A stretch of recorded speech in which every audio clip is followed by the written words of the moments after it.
गौरी काय झालं रे बाळा? मम्मी प्यान लागला म्हणली एक अर्ध्या नंतर मला म्हणते मम्मी आनंद ते मारलं ग. तेव्हा माझ्या लेकराच्या तोंडात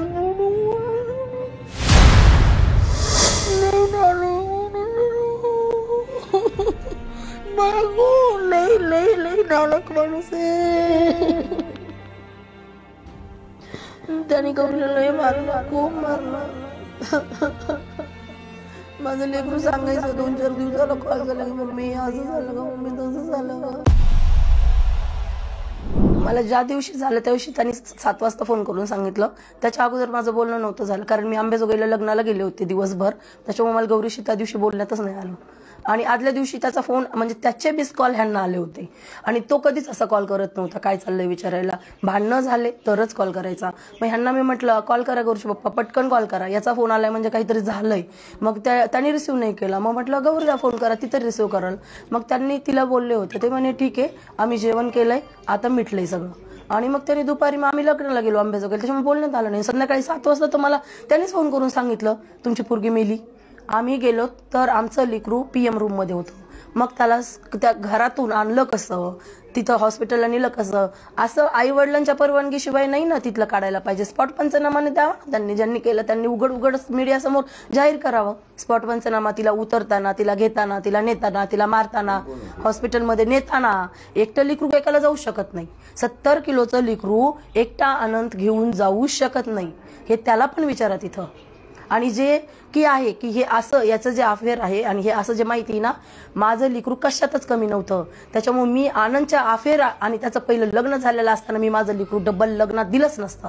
त्याच्यामुळे जे हे बोलतात ना, पुरावे आणून दाखवा म्हणावं बोलणाऱ्यांनी, की लग्नाच्या अगोदर गौरीच्या आई वडिलांना हे माहीत होतं की आनंदचं किरण अनंत गर्जेसोबत लग्न झालेलं असताना गौरीच्या आई वडिलांनी गौरीला दिलं. हे पुरावा आणायचा, मीडियासमोर बोलायचं, वायफट बडबड करायची नाही. वकील जरी असला आनंदचा त्यांनी पण करायची नाही वायफट. त्याला पण लेकबाळ असन, तुझी लेक जावा तुझा जावाई मारून टाकील ना त्यावेळेस तू हे बोलायचं. माझी लेक नाही तशी. माझी लेकरला त्यांनी मारलं, त्यांनी म्हणजे त्याच्या बहिणीने मारलं, त्याच्या भावाने मारलं, त्यांनी मारलं, तिघांनी मिळून मारलं. माझी लेक त्यांनी उचलून हॉस्पिटलला नेली. एकटा माणूस कसा उचलू शकतो? 31व्या मजल्यात शिड्यात का कसा गेला? आतून दरवाजा लावलेला होता ना, मग गेला कसा? कोणती खिडकी तिथं जाऊन बस वाट पंचनामाला सांगा म्हणा, कोणत्या शिडीतून खिडकीत घुसला, खिडकीतून गौरीला काढलं बाहेर? असं कसं? मेली होती ना पोरगी, तू हात कसं काय लावलास? जर तू म्हणतोस माझ्या तर हिशोबाने तू 100 नाही 101% तूच मारलीस. आणि तू तुझ्या बहिणीने तुझ्या भावानेच मारली. सीसीटीव्ही फुटेजची मागणी करणार? हो, सीसीटीव्ही फुटेजची आम्ही सकाळीच ते हे केलंय भोसले सरांना. सीसीटीव्ही फुटेज पाहिजेत आम्हाला. सकाळी 6 वाजल्यापासून दुसऱ्या दिवशी 12 PM रात्रीपर्यंत आम्हाला सीसीटीव्ही फुटेज पाहिजे. मात्र या संपूर्ण प्रकरणामध्ये ज्यावेळेस लग्न झालं होतं त्यावेळेस मध्यस्थी करणारे कोण होते आणि नेमकी फसवणूक नेमकी झाली कशी सगळी तुमची फसवणूक? मध्यस्थी करणारे तर ते ढाकणे म्हणून एक होते आणि त्याची बहीण होती शीतल गर्जे. शीतल गर्जे होती. शीतल गर्जेनेच फसवलं, कारण तिने काहीच कल्पना दिली नाही. मग याच्याच भावाने सांगितलं माझ्या लेकीला, बाहेर गेले चहा प्यायला तेव्हा, वहिनी माझ्या भावाचं असं असं होतं. मग माझ्या बहिणीने समजून सांगितलं आणि मग माझा भाऊ तयार झाला. त्यांनी सांगितलं तिला, आम्हाला काय माहिती. आणि त्याच्यानंतर आता दसरा मेळाव्याच्या दिवशी सामान शिफ्टिंग मध्ये ती फाईल सापडली माझ्या लेकीला. तेव्हा कळालं किरण आनंद गर्जे कोण आहे. आम्हाला तोपर्यंत नव्हतं ना माहिती. आम्ही काही मूर्ख आहेत काय? आमच्या लेकराचा अशा काय हे होता कोण? जहागीरदार होता का हा याला मी पोरगी द्यायला? हे सगळं होतं या संदर्भात अगोदर गौरीनं काय सांगितलं होतं की तो असा असा त्रास देतो?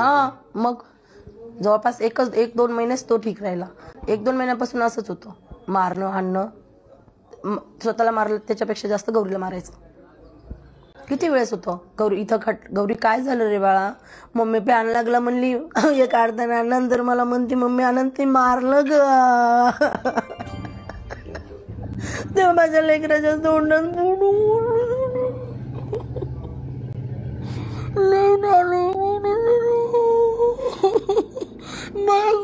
लई लई लई नालक माणूस आहे.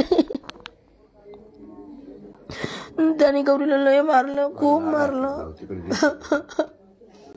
माझं लेकरू सांगायचं 2-4 दिवसाला कॉल झाला की मम्मी असं झालं का, मम्मी तसं झालं का.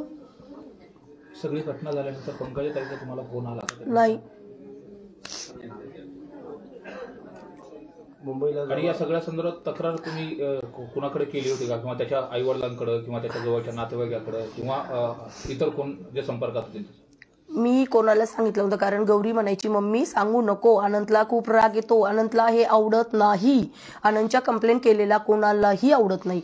गौरीला आता दसरा मेळाव्याच्या दिवशी हे कळलं याचं किरणचं, पण गौरीला अगोदर जरी यांचे मारामाऱ्या झाल्या किंवा मारणं झालं भांडणं झालं तरी ती गौरी कधी कोणाला सांगू दिलं नाही. मी नाही सांगितलं, कारण गौरी सांगूच देत नव्हती, म्हणायची अनंतला आवडत नाही ते सांगितलेलं.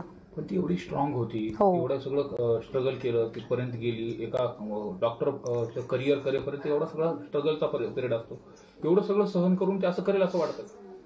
बिलकुल नाही, बिलकुल पण नाही. 10 महिन्यात मी माझ्या लेकराच्या तोंडातनं सुसाईड आणि मरण हे शब्दच ऐकले नव्हते. किती भांडणं झाले तरी, किती मारलं ना अनंतनी, तरीही गौरी कधी अशी बोलली नाही. मी त्याच्यामुळंच मी बोलते की ही गौरी एक करू शकत नाही. हा, ती जर मला बोलली असती का, मान्य होतं की तिच्या मनात होतं, पण ती कधीच बोलली नाही. तुमच्या सगळ्या गोष्टी शेअर करायची ती? हो, मला पण, तिच्या भावाला पण सांगायची. तिच्या भावाला सांगितलं तिने ते हे भेटलेल्या फाईल भेटलेल्या. आता काय मागणी असणार आहे मुख्यमंत्री असतील या सगळ्यांना, आणि जे आरोपी आहेत त्यांना कशी कठोर शिक्षा पाहिजे, नेमकी तुमची भूमिका काय असणार आहे कुटुंबाची? माझं तर लेकरू गेलं, माझ्या लेकराला न्याय भेटला पाहिजे, कारण आता ह्या SIT शिवाय न्यायच भेटू शकत नाही. बाकीचे हे किती चौकशी करतात. आज 2 दिवसात त्यांनी काय दाखवलं, चौकशीमध्ये काय आलंय समोर? काहीच नाही आलं, काहीच नाही. तुम्ही ओपन लोकांना दाखवा, चौकशी करताना ओपन दाखवा की हे मोबाईलमध्ये हे सापडलं, याच्या मोबाईलमध्ये हे, हिच्या मोबाईलमध्ये हे, आणि असा तपास चाललाय. माझा विश्वासच नाही या तपासावर. मग SIT शिवाय तपासच होऊ शकत नाही. तपासावर दबाव येतो असं वाटतं? हा, विषयच नाही. तपासावर दबाव येतोय म्हणून तर असे पटकन बाहेर रिझल्ट येणार ना, की मला आम्हाला तरी माहित पाहिजे ना काय तिथे चाललंय मुंबईमध्ये, ते आम्हाला तर पाहिजे ना. म्हणजे आज 3 दिवस होऊन तुमचे 2 आरोपी बाहेर येतं, कोणता तपास चाललाय तुमचा? जेवढे आम्ही तिथं नोंदले त्या दिवशी रात्री 1-2 वाजता जे नावं दिले तेवढ्याला अटक करा बाबा. त्यातले तुम्ही 2 सोडता. तू वकील, तू कसं सांगू शकतो त्यांचा दोष नाही? तू कसा सांगू शकतो? म्हणजे जो माणूस खून करतोय, मारतोय, तो माणूस 7 वाजता मला फोन केला, आम्ही गेलो त्यावेळेस पोरीपाशी कोणीच नव्हतं. रात्री 1 वाजता तो म्हणतोय मला नाही माहिती, मी पोलिसाकडे गेलो. मग 4-5 तासात त्या माणसाने केलं काय? काय केलं त्यांनी 4-5 तासात? असं नसतंय, हे चुकीचं आहे. तपास पण बरोबर होत नाहीये. मला तिघांनाही सोबतच सजा झाली पाहिजे, तिघांनाही. आणि तिघांनाही फाशी नाही, फाशीपेक्षा 72 लोकांच्या हातात देऊन लोकांनी मारलं पाहिजे, तर दुसऱ्याच्या पुरी अशा मरणार नाहीत. 27 वर्षाची लेकरू सांभाळायचं, तिला आई वडिलांनी लहानाचं मोठं करायचं, आणि ह्या हरामखोरांनी लेकराला जीवच मारायचं आणि मारून परत मोकळं व्हायचं, म्हणायचं आमचा दोष नाही. हे असं नसतंय.